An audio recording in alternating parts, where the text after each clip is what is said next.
السلام علیکم ورحمۃ اللہ وبرکاتہ۔ میں کھیتوں سے تھکا ہارا جب گھر واپس آیا تو تب میری ماں نے مجھے بتایا کہ میری بیوی کو ایڈز ہو گیا ہے۔ وہ ایک بد چلن اور بد کردار عورت ہے۔ اس کا کسی آدمی کے ساتھ چکر چل رہا ہے، روزانہ رات کو اسے ملنے کے لیے جاتی ہے۔ یہ سب سن کر مجھے اپنے کانوں پر یقین نہیں آ رہا تھا۔ وہ بیوی جسے میں بہت معصوم سمجھتا تھا، جو بہت نیک تھی، جو بہت پاک باز تھی، جس کا کردار آئینے کی طرح شفاف تھا، جس کے بارے میں کبھی کوئی غلط بات نہیں سنی تھی، وہ لڑکی بد چلن اور بد کردار کیسے ہو سکتی ہے؟ ایک تہجد گزار لڑکی کسی نامحرم کے ساتھ غلط تعلق میں کیسے ہو سکتی ہے؟ مگر پھر یہ سب میں نے تب دیکھا جب میں نے اپنی بیوی کو میکے میں ایک رات رہنے کی اجازت دے دی۔ کافی دنوں سے وہ مجھ سے کہہ رہی تھی کہ میں میکے میں جانا چاہتی ہوں۔ آج میں نے اسے کہہ دیا کہ ٹھیک ہے، تم رہ لو۔ پھر اسے یہ بتا کر میں وہاں سے نکل آیا۔ گھر جا رہا ہوں، مگر میں اس گھر کے پاس ہی چھپ کر بیٹھ گیا تھا۔ میں آج رات کھلے آسمان کے نیچے گزارنے پر اس لیے تیار ہو گیا تھا تاکہ اپنی بیوی کا ساتھ جان سکوں۔ اور پھر آدھی رات کا وقت تھا جب اس کے گھر کا دروازہ کھلا اور وہ ادھر ادھر دیکھتے ہوئے ایک طرف چلنے لگی۔ مجھے اپنی آنکھوں پر یقین نہیں آ رہا تھا۔ جسے بے گناہ سمجھا وہ سچ میں گنہگار تھی۔ میں اس کے پیچھے چلنے لگا۔ چلتے چلتے وہ ایک گھر میں آ گئی۔ میں بھی مرے مرے قدموں سے اس کے پیچھے چل پڑا۔ دیکھنا چاہتا تھا کہ وہ یہاں پر کس کے ساتھ گل کھلانے کے لیے آئی ہے۔ اور پھر جب میری اس شخص پر نظر پڑی تو میرے پاؤں کے نیچے سے زمین نکل گئی، کیونکہ وہ تو میرا اپنا۔ اماں، مجھے لڑکی اپنے جیسی چاہیے، میرے جیسی باکردار، جسے آج تک کسی غیر مرد نے چھوا نہ ہو۔ جانتی تو ہو اماں کہ میری زندگی میں کبھی کوئی عورت نہیں آئی۔ میں نے کبھی کسی عورت کی طرف نظر اٹھا کر بھی نہیں دیکھا۔ میری اپنی بھی 2 جوان بہنیں ہیں۔ تم نے بچپن میں یہی بات سکھائی تھی کہ سب کی بہنوں کو اپنی بہن سمجھنا۔ اماں جب مجھ سے شادی کی بات کی تو میں نے اپنی فرمائش اماں کے سامنے رکھی۔ اماں مسکراتے ہوئے مجھے سن رہی تھی۔ تم بالکل صحیح کہہ رہے ہو بیٹا۔ جیسے تم نے ایک زندگی گزاری ہے، تم ایک شریف النفس انسان ہو۔ آج تک تم نے کبھی کسی کی طرف آنکھ اٹھا کر بھی نہیں دیکھا۔ تمہاری شرافت کی تو پورا گاؤں گواہی دیتا ہے۔ فکر مت کرو، میں تمہاری پسند ناپسند کو بہت اچھے سے جانتی ہوں۔ جیسے تم خود ہو ویسے ہی تمہارے لیے بیوی بھی لے کر آؤں گی۔ میں نے کرن کو تمہارے لیے پسند کر لیا ہے۔ وہ ایک غریب گھرانے کی لڑکی ہے، صوم و صلات کی پابند ہے، تہجد گزار ہے۔ آج تک اس کا چہرہ خاندان کے قریبی مردوں کے علاوہ کسی نے بھی نہیں دیکھا۔ پڑھی لکھی ہوئی ہے، بچوں کو قرآن پاک بھی پڑھاتی ہے۔ جب اماں نے کرن کے بارے میں مجھے بتایا تو میں خوشی سے کھل اٹھا۔ مجھے ایسی لڑکی تو چاہیے تھی۔ میرے دل میں یہ خیال بھی تھا کہ اماں سے کہوں وہ دیکھنے میں کیسی ہے، کیونکہ مجھے نیک سیرت بیوی کے ساتھ ساتھ اچھی صورت والی بھی چاہیے تھی، جسے دیکھوں تو دیکھتا رہوں، جس کی اچھائی اور شرافت کا سارا زمانہ گواہی دے، جس کے ساتھ پر میں فخر محسوس کر سکوں۔ اماں سے بات کر کے جیسے ہی گھر سے باہر نکلا تو نازو میرے راستے میں آ گئی تھی۔ اسے دیکھ کر میرا خون کڑوا ہو گیا۔ وہ دیکھنے میں تو بہت حسین تھی، مگر ہر وقت بے پردہ رہتی اور مجھے ایسے دعوت دیتی ہوئی عورتیں بہت بری لگتی تھیں۔ مجھے راستہ بدلتا دیکھ کر اس کی آنکھوں میں آنسو آ گئے۔ تم مجھ سے اتنا دور کیوں بھاگتے ہو اسلم؟ میں جتنا تمہارے پیچھے آتی ہوں تم اتنا ہی مجھ سے اپنا دامن چھڑواتے ہو۔ تم سے محبت کرتی ہوں میں، مگر تمہیں میری محبت کی قدر نہیں۔ اس نے میرا ہاتھ پکڑا تو میرا چہرہ غصے سے سرخ پڑ گیا تھا۔ نازو، یہ تماشا مت لگایا کرو گلی میں کھڑے ہو کر۔ تم یہ بکواس کیے جا رہی ہو۔ میں اگر اپنی عزت کا نہیں تو میری عزت کا خیال ہونا چاہیے۔ سب جانتے ہیں کہ تم کیسی ہو، مگر میں تمہاری وجہ سے اپنا نام خراب نہیں کرنا چاہتا۔ میں نے بھی سنگ دلی کی انتہا کر دی۔ اپنے لفظوں سے اس پر تیر برساتا میں وہاں سے چلا گیا تھا، یہ سوچ کر کہ شاید اس پر ان باتوں کا اثر ہو جائے۔ مگر جب جب میری شادی کا وقت قریب آ رہا تھا وہ میرے راستے میں روز آتی، کبھی روتی، کبھی دھمکیاں دیتی، مگر میں اس کی باتوں کو نظر انداز کر دیتا۔ میں خوش تھا کہ میری زندگی میں وہ عورت شامل ہونے جا رہی ہے جو انچھوئی ہے، نیک اور باکردار ہے۔ اور پھر میری شادی کا دن بھی آ پہنچا۔ میں اپنی بیوی کے حسین روپ کا نظارہ کرنے کے لیے بے قرار تھا، مگر جب اسے پہلی بار دیکھا تو میرے دل میں مایوسی کی لہر دوڑ گئی۔ یہ کیا کیا اماں نے؟ لڑکی نیک اور باکردار تو ہے، مگر لگتا ہے کہ خوبصورتی کی طرف بالکل بھی دھیان نہیں دیا۔ میں نے یہ تو نہیں کہا تھا کہ مجھے خوبصورت بھی نہیں چاہیے، مگر پھر میں نے اسے اس کی نیک سیرتی کی وجہ سے قبول کر ہی لیا۔ وہ بہت خدمت گزار عورت تھی۔ میری بات مکمل ہونے سے پہلے وہ میرا کام کرنے کے لیے تیار ہو جاتی۔ کرن نے مجھے بہت سکون دیا۔ شادی کے چند دنوں میں ہی میں نے وہ حقیقی خوشی پالی جس کا میں کب سے متلاشی تھا۔ اب مجھے اندازہ ہوا کہ خوبصورتی ہی سب کچھ نہیں ہوتی۔ خوبصورت تو نازو بھی تھی، مگر کیا فائدہ اس حسن کا جو سب کے لیے ایک جیسا عیاں ہو۔ اصل خوبصورتی تو حیا میں ہوتی ہے۔ زندگی بہت اچھے طریقے سے گزر رہی تھی۔ میں صبح اٹھتا تو دیکھتا کرن گھر کے کاموں میں مصروف ہوتی۔ ناشتہ بنانے سے لے کر رات کے برتن دھونے تک سب کام کرن خود ہی کرتی تھی۔ نہ تو کبھی میری چھوٹی بہن نے اس کا ہاتھ بٹانے کی کوشش کی، نہ ہی کبھی اماں نے اسے ایسا کرنے کو کہا۔ ان دونوں کے لیے کرن گویا کسی نوکرانی جیسی خاصیت اختیار کر گئی تھی۔ ایسا محسوس ہوتا تھا جیسے وہ اسے گھر میں لائی ہی کام کے لیے ہوں۔ اگر کبھی میں اس کے حق میں بولنے کی کوشش کرتا تو اماں واویلا مچا دیتی۔ ارے تمہاری بیوی تو خوبصورت بھی نہیں ہے، ایسی نہیں ہے کہ نظر ٹھہر جائے، مگر پھر بھی تم اس کے لیے اتنے پاگل ہو رہے ہو، اس کا تمہیں اتنا خیال ہے۔ ہم لوگ جو سالوں سے تمہارے ساتھ رہ رہے ہیں، جن کے ساتھ تمہارا خونی رشتہ ہے، میں تمہاری ماں ہوں، تمہیں میں نے کتنی مشکلوں سے پالا۔ بچپن میں جب تمہارا باپ ہمیں چھوڑ کر چلا گیا تھا تب میں نے محنت مزدوری کی، مگر دوسری شادی نہیں کی کہ کہیں تمہارے اندر کوئی احساس کمتری نہ رہ جائے۔ تم لوگوں کی تربیت میں کسی قسم کی کوئی کمی نہ رکھی اور تم یہ صلہ دے رہے ہو۔ اماں تو منہ پر دوپٹہ رکھ کر رونے لگی تھی اور میں بری طرح گھبرا گیا۔ سوچ میں پڑ گیا کہ اماں سے تو میں نے ایسا کچھ نہیں کہا، پھر اماں اتنی پریشان کیوں ہو رہی ہیں؟ بہت مشکل سے میں نے انہیں منایا اور دل ہی دل میں توبہ بھی کر لی کہ آج کے بعد کرن کے حق میں کسی سے بھی بات نہیں کروں گا۔ اماں اور نور اس کے ساتھ جو بھی سلوک کرتی ہیں وہ ان تینوں کا آپس کا معاملہ ہے، میں ان معاملات میں نہیں پڑوں گا۔ جب بھی میں رات کو کھیتوں سے کام کر کے گھر واپس آتا مجھے کرن بہت تھکی تھکی سی نظر آتی۔ اکثر اس کی آنکھیں سوجی ہوئی معلوم ہوتی، جیسے وہ کب سے رو رہی ہو۔ چہرہ بھی ستا ہوا تھا۔ اس گھر میں آ کر اس کا رنگ پہلے سے بھی زیادہ دب گیا تھا۔ چہرے پر دانے اور چھائیاں بھی نمودار ہونے لگی تھیں۔ پہلے وہ دیکھنے میں تو قبول صورت تھی، مگر اب تو اس کی طرف دیکھنے کو بھی میرا دل نہ کرتا۔ پھر جب وہ روتی بصورت نظر آتی تو میرا دل چاہتا کہ اسے اٹھا کر دور پھینک دوں، مگر پھر خوف خدا کر کے میں اپنے ان جذبات کو مشکل سے سہلاتا۔ ابھی بھی نازو میرے راستے میں آتی تھی، مجھ سے محبت کا اظہار کرتی تھی۔ میں اسے دیکھ کر حیران رہ جاتا۔ ارے تم ابھی تک میرے پیچھے ہو، یہ جانتے ہوئے کہ میں نے شادی کر لی ہے؟ تم ایک کام کرو، اپنی ماں سے کہو وہ تمہاری شادی کروا دے۔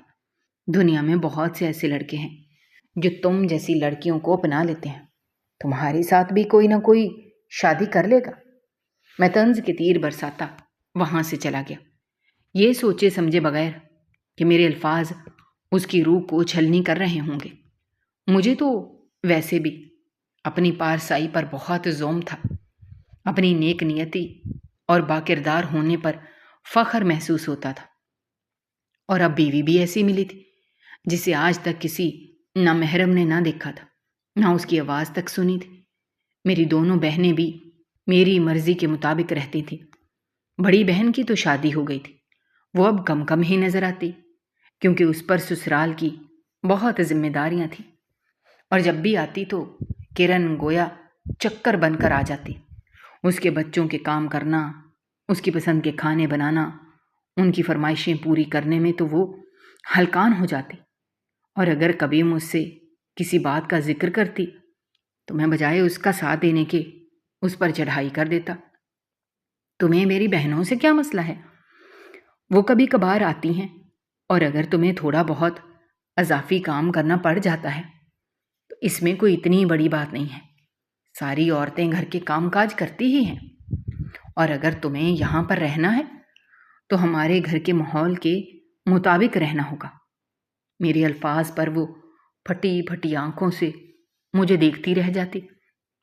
میں اپنے کسی فرض سے کوتاہی نہیں کر رہی، میں بس اتنا کہہ رہی ہوں کہ نور بھی کاموں میں میرا ہاتھ بٹا لیا کرے۔ ہر وقت تو وہ ٹیلی فون۔ اپنی بات کہتے کہتے وہ رک گئی۔ میں اس کی بات پر غصے سے اس کی طرف مڑا۔ خبردار، اگر میری بہن کے بارے میں کوئی الٹی سیدھی بات کرنے کی کوشش کی تو اگر اس کا نام بھی اپنی زبان پر لائی، میں تمہاری زبان کھینچ لوں گا۔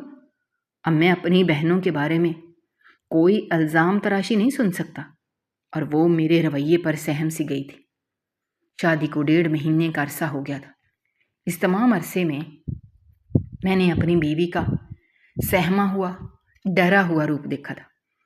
ایسے لگتا تھا جیسے وہ مجھے کچھ کہنا چاہتی ہے، جیسے وہ کھل کر رونا چاہتی ہے، کچھ بتانا چاہتی ہے، مگر وہ نہ تو مجھے بتا پا رہی ہے اور نہ ہی وہ اپنے جذبات کا اظہار کر پا رہی ہے۔ میکے بھی وہ کم کم ہی جایا کرتی تھی۔ جب بھی جاتی تو اماں کاموں کی ایک لمبی فہرست اس کے سامنے رکھ دیتی، اور وہ نہ چاہتے ہوئے بھی رک جاتی۔ اور اگر کبھی مائکے میں رہنے کے لیے جاتی تو اماں اگلے ہی دن مجھے اسے لینے روانہ کر دیتی۔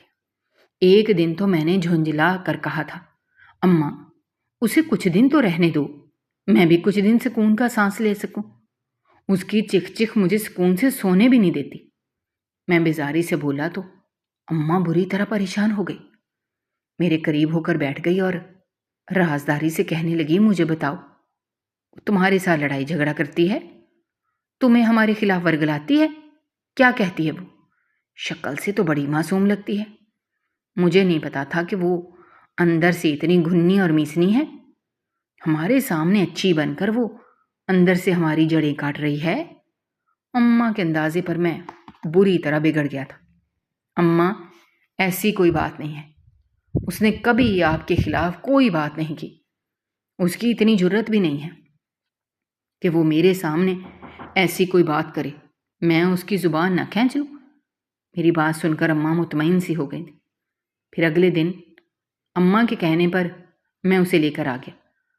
اب وہ مجھے پہلے سے زیادہ تھکی تھکی اور نڈھال سی لگی۔ اس دن دوپہر کو میں نے کھانا کھانے کے لیے زمینوں سے گھر واپس آیا تو گھر میں نے بہت سی عورتوں کو دیکھا۔ میں تو پریشان ہو گیا کہ یہ محلے کی عورتیں گھر میں کیوں جمع ہیں۔ گھر آیا تو پتہ چلا کہ میری بیوی کی طبیعت خراب ہو گئی ہے۔ اسے گاؤں کے ڈاکٹر کے پاس لے کر جایا گیا تھا، مگر اسے سمجھ ہی نہیں آ رہا تھا کہ میری بیوی کے ساتھ کیا معاملہ ہے۔ 2 گھنٹے سے وہ بے ہوش تھی۔ اماں نے مجھے کہا کہ اسے شہر کے ہسپتال لے کر جانا ہوگا۔ تب میرا موڈ بری طرح بگڑ گیا۔ میں نے یہ پیسے جمع کیے تھے تاکہ اپنے لیے موٹر سائیکل لے سکوں، اور اب مجھے لگ رہا تھا کہ میرے پیسے اپنی بیوی کے علاج پر ہی خرچ ہو جائیں گے۔ شہر آنے جانے اور ڈاکٹر کی فیس میں ہی آدھے سے زیادہ پیسے لگ جائیں گے۔ میں بیزار سا اسے لے کر ہسپتال میں آ گیا۔ سرکاری ہسپتال میں آنے کے باوجود بھی میرا اچھا خاصا خرچ ہو گیا تھا، اور میرا موڈ بھی بری طرح بگڑا ہوا تھا۔ مجھے اس بات سے کوئی خاص فرق نہیں پڑتا تھا کہ وہ کتنی تکلیف میں ہیں۔ مجھے تو بس اس بات پر رونا آتا تھا کہ میرے اتنے پیسے خرچ ہو گئے۔ میری بیوی مجھے رونی صورت بنا کر دیکھتی رہی۔ وہ مجھ سے ہمدردی چاہتی تھی، شاید میرے منہ سے اپنے لیے محبت کے 2 بول سننا چاہتی تھی، مگر میں تو اس کی شکل بھی دیکھنے کا روادار نہیں تھا۔ محبت کے 2 بول بولنا تو بہت دور کی بات۔ گھر آیا تو کچھ دن سکون سے گزر گئے۔ روزمرہ کی روٹین کے کام کرنے لگی تھی، مگر اب پھر سے اس کی حالت بگڑنے لگی۔ کبھی وہ کھڑے کھڑے بے ہوش ہو جاتی، کبھی بیٹھے بیٹھے ایک طرف لڑک جاتی۔ اماں اور نور اس کی ان ساری حرکتوں کو ڈرامے بازی کا نام دیتی تھی۔ اماں کہتی کہ یہ گھر کے کاموں سے جان چھڑوانے کے لیے ایسی حرکتیں کرتی ہے، مگر ہم بھی اسے بہو بنا کر لائے ہیں، رانی نہیں۔ بہویں گھر کے سارے کام کرتی ہیں، میں تو اب بوڑھی ہو چکی ہوں، ساری زندگی کام ہی کیے ہیں۔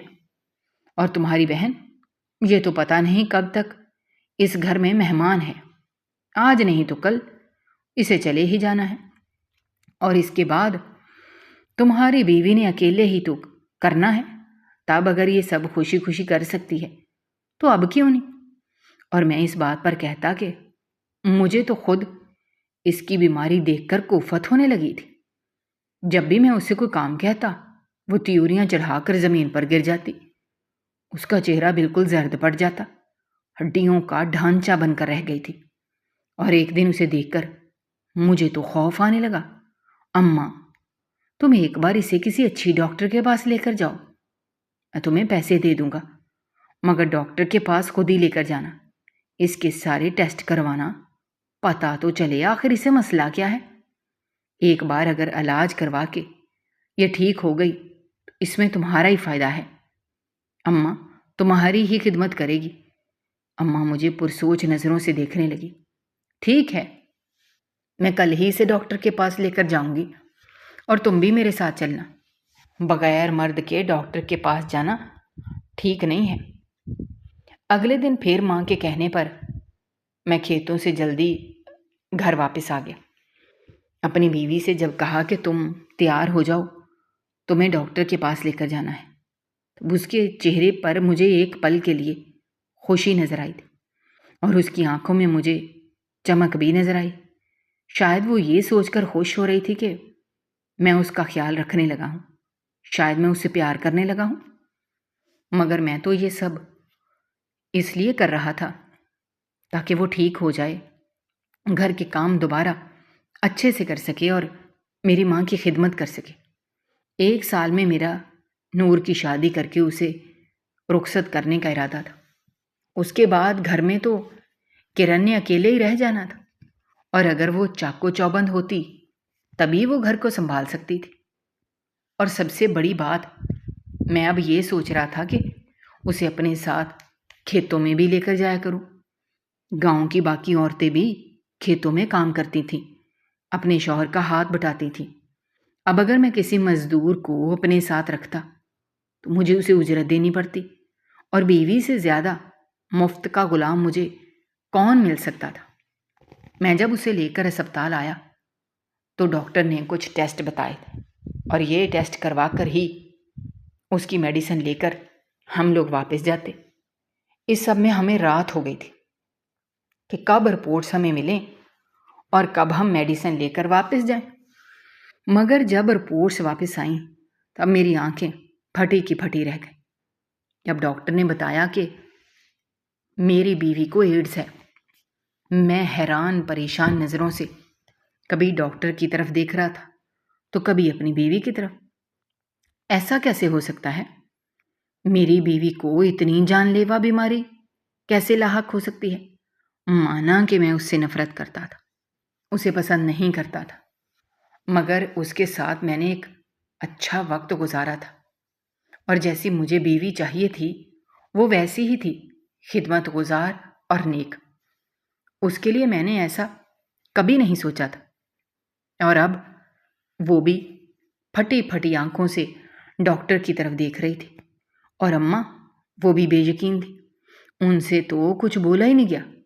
ڈاکٹر کہنے لگا یہ مرض بہت خطرناک ہے، اس کا علاج مشکل ہے مگر ناممکن نہیں، اچھے علاج معالجے اور احتیاط سے یہ بالکل ٹھیک ہو سکتی ہے۔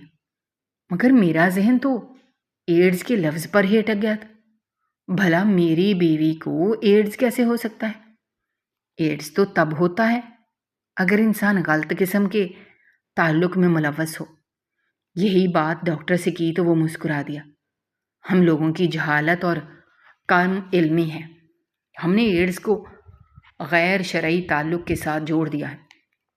ایڈز صرف اسی ایک کام سے نہیں ہوتا، بلکہ اور بھی بہت سارے عوامل ہیں جن کی وجہ سے انسان ایڈز جیسے مرض کا شکار ہو جاتا ہے۔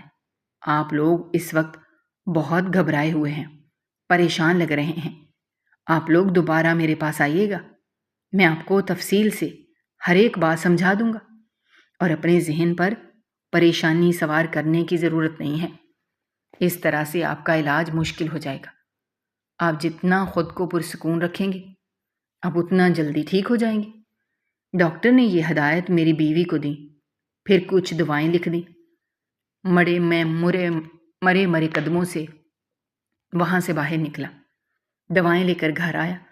پورا راستہ میرے ذہن میں یہی بات کھٹکتی رہی کہ میری بیوی کو ایڈز کیسے ہو گیا۔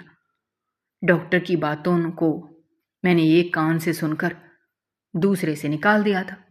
یہ پڑھے لکھے لوگ دوسروں کو بے وقوف سمجھتے ہیں، مگر اب میں اتنا بھی جاہل نہیں تھا کہ سمجھ نہ پاتا کہ یہ مرض کیوں ہوتا ہے۔ اماں بالکل خاموش تھی۔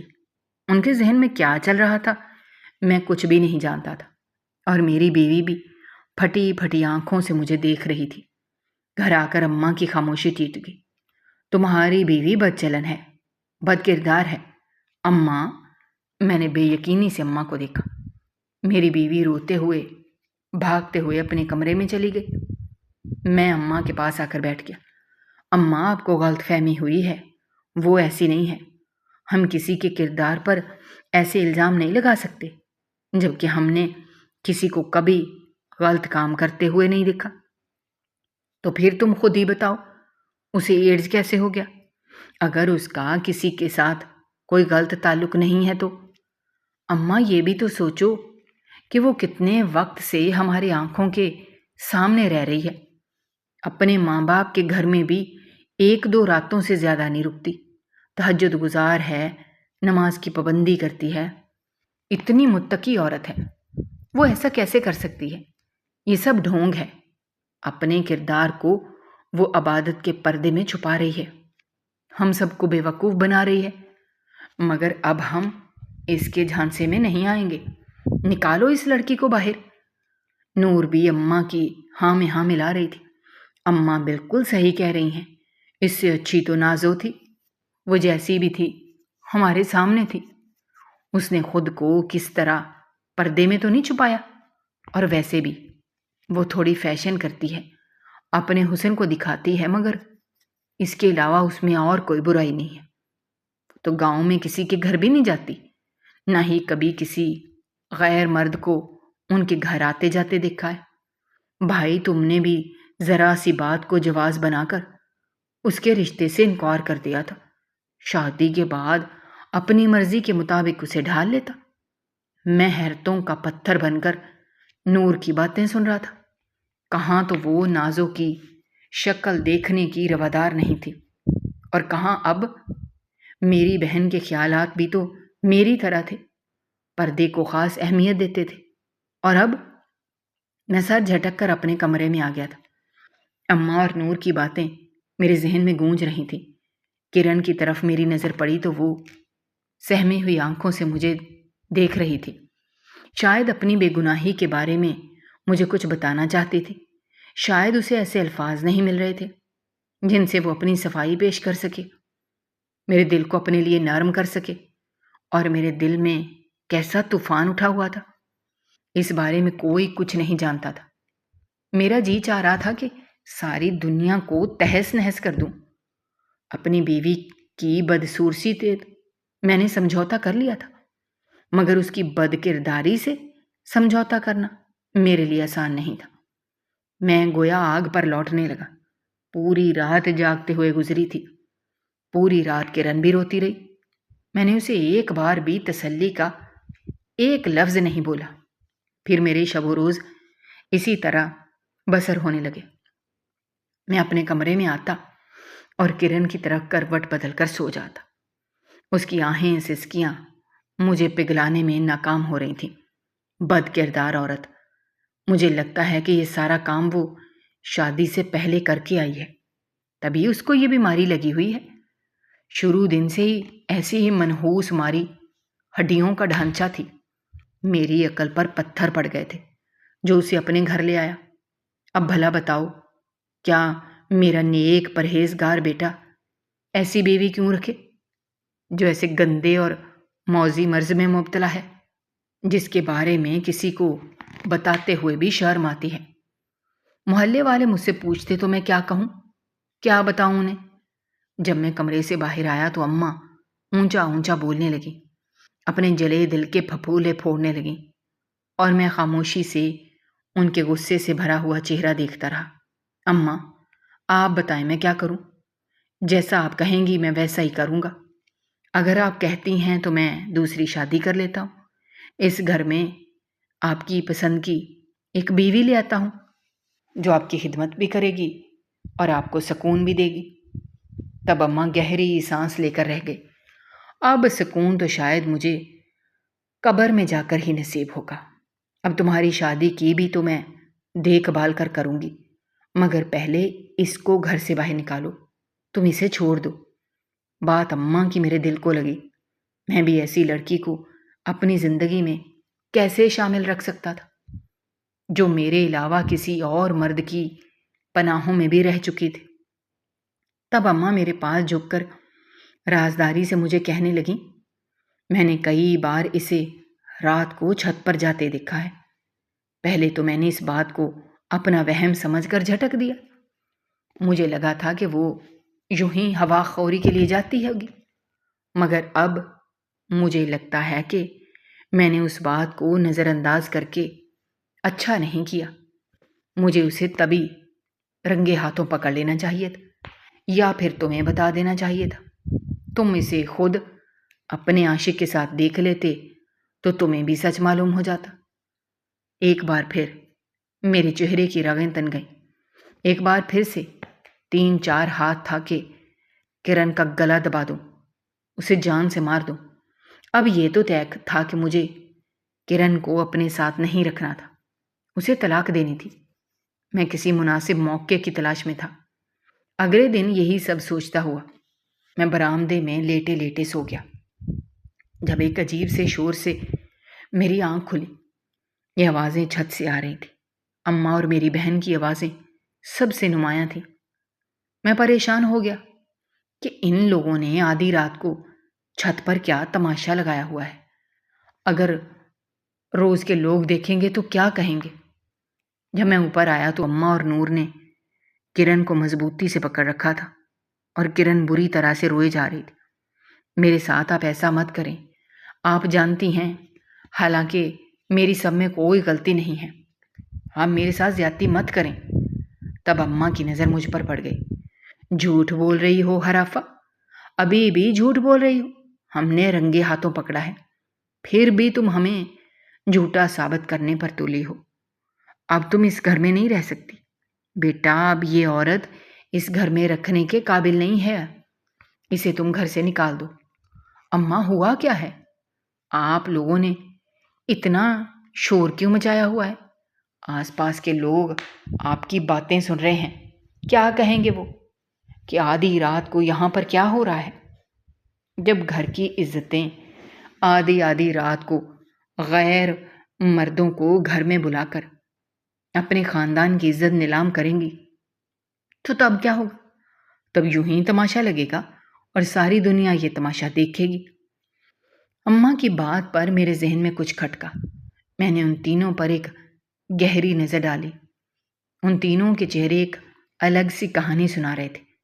میں نے کرن کو نظر انداز کیا اور اماں کے پاس آیا۔ اماں مجھے سب کچھ بتائیں، کیا ہوا ہے؟ آپ تینوں اس وقت چھت پر کیا کر رہی ہیں؟ اور آپ نے کرن کو اس طرح کیوں پکڑا ہوا ہے؟ اور یہ اس کی حالت کیا ہے؟ اس کے چہرے پر تھپڑوں کے نشان تھے، بال بھی بکھرے ہوئے تھے، چہرے پر آنسوؤں کی لکیریں پھیلی ہوئی تھیں۔ تمہاری بیوی کو میں نے اس کے عاشق کے ساتھ رنگے ہاتھوں پکڑا، مگر ابھی بھی اس بات سے مکر رہی ہے، الٹا ہم لوگوں کو جھوٹا کہہ رہی ہے، ہم پر الزام لگا رہی ہے۔ کیا تم ابھی بھی اسے ہمدردی کرو گے؟ ابھی بھی اسے زندگی میں شامل رکھو گے؟ میرا دماغ جھنجھنا گیا تھا۔ میں نے اپنی بیوی کو کھڑے کھڑے طلاق دے دی۔ اسی وقت یہاں سے دفع ہو جاؤ، میں تمہاری صورت بھی نہیں دیکھنا چاہتا۔ آپ ایسا مت کریں، آپ ان لوگوں کی باتوں پر یقین نہ کریں، یہ سب جھوٹ ہے، یہ سچ نہیں ہے۔ وہ ایک بار پھر میرے سامنے روئی تھی، گڑ گڑائی۔ میں نے اسے ایک زوردار دھکا دیا تھا۔ میں ان لوگوں پر یقین نہ کروں؟ اپنی ماں پر جس نے مجھے پیدا کیا، اور اپنی اس بہن پر جو میری ہی طرح با کردار لڑکی ہے، یا تمہاری طرح نفس کی غلام نہیں ہے؟ تم تو شادی سے پہلے ہی نہ جانے کس کس کے ساتھ گناہ میں ملوث رہ چکی ہو، اور میری زندگی برباد کرنے کے لیے تم یہاں پر آ گئی۔ اچھا ہوا کہ تمہیں یہ جان لیوا مرض ہو گیا۔ جیسے تمہاری اصلیت سب لوگوں پر عیاں ہو گئی، سب لوگوں کو پتہ چل گیا کہ تم کس کماش کی عورت ہو۔ اب کوئی تم سے ہمدردی نہیں کرے گا، اور کوئی شریف انسان تم سے شادی نہیں کرے گا۔ اب تم کسی شریف انسان کی بیوی بننے کے قابل نہیں رہی۔ میں نے اسے زوردار دھکا دیا، پھر اماں نے اسے گھر سے باہر نکال دیا۔ مجھے اپنے کیے پر کسی قسم کا کوئی پچھتاوا نہیں تھا، کوئی احساس ندامت نہیں تھا، مگر ایسی عورت جو آپ کی عزت کی حفاظت نہ کر سکے، اسے گھر میں رکھنے کا کیا فائدہ؟ اماں اور نور نے بھی مجھے بارہا اس بات کا احساس دلایا کہ میں نے بہت اچھا فیصلہ کیا ہے اسے گھر سے باہر نکال کر۔ اب دن بدن ہمارے گھر میں نازوں کا آنا جانا شروع ہو گیا تھا۔ اب وہ راستے میں مجھے نہیں روکتی تھی، نہ ہی اپنی محبت کا اظہار کرتی تھی، بلکہ اب اس نے سر پر دوپٹہ بھی لینا شروع کر دیا تھا۔ اس کا لباس بھی اب کافی حد تک معقول ہو گیا تھا، اور اماں بھی بات بات پر اس کی تعریف کرنے لگی تھی، کبھی اس کے بنائے ہوئے کھانوں کی، کبھی اس کے سگڑاپے کی، کبھی اس کی خوبصورتی کی۔ نور بھی اسے ہر بات میں آئیڈیلائز کرتی، اور یہ سب مجھے کھٹک رہا تھا۔ میں سوچنے لگا کہ آخر اماں اور نور اس کے بارے میں اتنا کیوں سوچ رہی ہیں، میرے سامنے اس بات کا اتنا ذکر کیوں کرتی ہیں، حالانکہ اس سے پہلے تو وہ اسے بالکل بھی پسند نہیں کرتی تھی۔ آخر یہ معاملہ کیا ہے؟ اور پھر ایک دن یہ راز بھی کھل گیا جب اماں نے میرے سامنے اس خواہش کا اظہار کیا کہ وہ نازوں کو اپنی بہو بنانا چاہتی ہیں۔ میرے انکار کرنے پر وہ مجھے سمجھانے لگی، دیکھو بیٹا، پہلے تمہارے کہنے کے مطابق میں نے ایک انجان لڑکی سے تمہاری شادی طے کر دی، ایک ایسی لڑکی جس کے بارے میں کچھ بھی نہیں جانتی تھی، جسے تم نے دیکھا بھی نہیں تھا۔ نازو ہماری آنکھوں کے سامنے پلی بڑی دیکھ والی لڑکی ہے، اور یہ تو تم بھی جانتے ہو کہ وہ تھوڑی شوخ مزاج ہے، تھوڑی شرارتی ہے، مگر وہ نہ دل کی بری ہے نہ کردار کی۔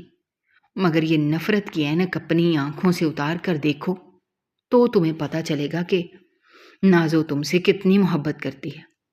وہ تمہارے ساتھ اتنی مخلص ہے کہ کبھی دھوکہ دینے کے بارے میں سوچ بھی نہیں سکتی۔ روزانہ اماں اور نور جب یہی سب مجھ سے کہنے لگیں تو آہستہ آہستہ میں ان کی باتوں کا قائل ہونے لگا تھا۔ پھر ایک دن میں نے اماں کی مرضی کے آگے سر جھکا لیا اور ان سے کہہ دیا کہ وہ اگر نازو کے ساتھ میری شادی کرنے پر خوش ہیں تو مجھے ان کے فیصلے پر کوئی اعتراض نہیں ہے۔ اماں میرا فیصلہ سن کر بہت خوش ہوئی تھی، اور اماں سے زیادہ نور خوش تھی۔ پہلے تو میں ان دونوں کی خوشی کی وجہ سمجھ نہیں سکا، پھر جو وجہ مجھے پتہ چلی وہ میرے پاؤں کے نیچے سے زمین نکال دینے والی تھی۔ اماں کی کہی ہوئی ساری باتیں سچ ثابت ہو رہی تھیں۔ نازو نہ صرف گھریلو امور میں طاق تھی، بلکہ وہ سلیقہ شار بھی تھی اور خدمت گزار بھی۔ وہ مجھ سے ٹوٹ کر محبت کرتی تھی، اور وہ بھی میری ایسی خدمت کرتی تھی جیسے کبھی کرن۔ اکثر کبھی کبھار مجھے کرن کی یاد آ جاتی تو میں سر جھٹک کر رہ جاتا تھا۔ بھلا وہ لڑکی جسے دیکھنے کو بھی دل نہیں چاہتا تھا، اسے میں کیوں یاد کر رہا ہوں؟ نازو اچھی ہے، خوبصورت بھی ہے، مجھ سے محبت بھی کرتی ہے، اور اب تو اس نے خود کو میری پسند کے مطابق ڈھال بھی لیا ہے۔ آہستہ آہستہ میں اپنی زندگی میں مگن ہوتا چلا گیا، اور کرن اور اس کے باپ کو میں نے ختم کر دیا۔ شادی کو 1 سال کا عرصہ گزر گیا۔ اللہ نے مجھے ایک بیٹی عطا کر دی۔ میں نے نور کی شادی نازو کی ایک کزن سے طے کر دی جو دوسرے گاؤں میں رہتا تھا۔ ابھی بھی اماں بھی نازو کی بلائیں لیتے نہیں تھکتی تھی، مگر اب ان دونوں میں اختلاف ہونے لگا تھا۔ اب جب میں نے نازو کا خیال بھی رکھنا شروع کر دیا، اسے بھی اپنا محبت کرنے لگا، تو یہ بات اماں سے برداشت نہیں ہوتی تھی۔ اماں مجھے رن مریدی کے، بیوی کے آگے پیچھے پھرنے کے تانے دیتی، کہتی تمہیں ماں نظر ہی نہیں آتی، بیوی کے علاوہ تو سب کچھ جیسے ختم ہو گیا ہے تمہارا، جیسے نازو کے علاوہ کوئی تعلق ہی نہیں ہے۔ اس سے اچھی تو کرن تھی، کم از کم میری بات تو مانتی تھی، میری عزت تو کرتی تھی، اور یہ لڑکی تو کچھ کہہ دوں تو جواب میرے منہ میں دیتی ہے۔ اماں کی بات پر میں انہیں دیکھ کر رہ گیا تھا۔